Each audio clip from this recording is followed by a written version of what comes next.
the best stuff is always in those specialty shops, and here at OttoCake, the specialty is cheesecake. That's right, and what's really interesting about this place is that the owner, Otto, is also the bassist in a rock band, so this place has some really rockin' cheesecake. So I gotta ask you, how did you get started in this? Rocker at night, baker by day, right? I'm just trying to make cheesecake for my mom one day, and came out pretty good, so I took it to a potluck and got 8 orders, and here I am 20 years later.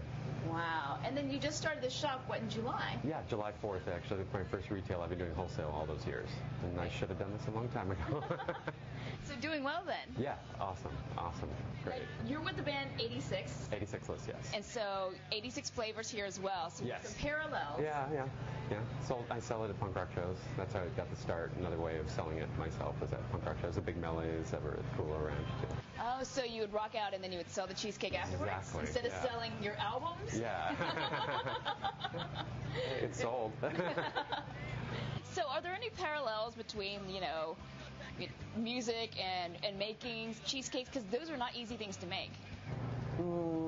Yeah, I think that cheesecake is a really hard thing to make. If you read recipes, they really make it a difficult thing. I tried to make it as simply as possible, and I think the recipe that I did, it's super simple. It's a couple things, throw it in the oven, take it out, put it in the refrigerator. I think it's a little more difficult than that. Now, you said this was actually by accident that you made your cheesecake as good as it is. I know you're not going to tell us your secret, but...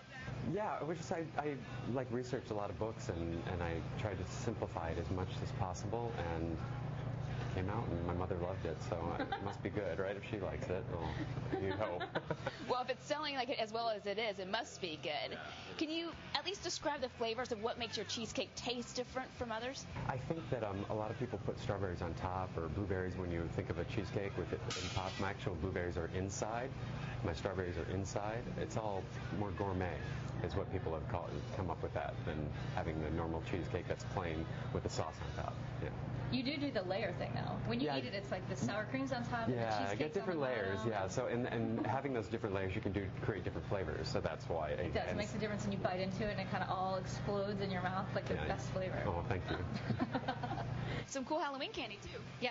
So what's inside those little Halloween chocolates? Those are actually little tiny cheesecakes that I cup into little slices. So they're like little cheesecake bites, and then cover them with chocolate. You said there's some flavored cheesecake. Yeah, and I do different flavors, and I have today I have cherry and orange chocolate chip. I'm thinking of doing peanut butter next. Ooh, yeah, peanut butter inside the chocolate. So cheesecake just wasn't decadent enough. You got to dip it in chocolate to get it going. Well, Otto from OttoCake, thanks so much for joining us this week. I mean, my goodness, Whew. All right, well, that's this week's Living Le Chic. You're watching Sunrise on KGMB 9.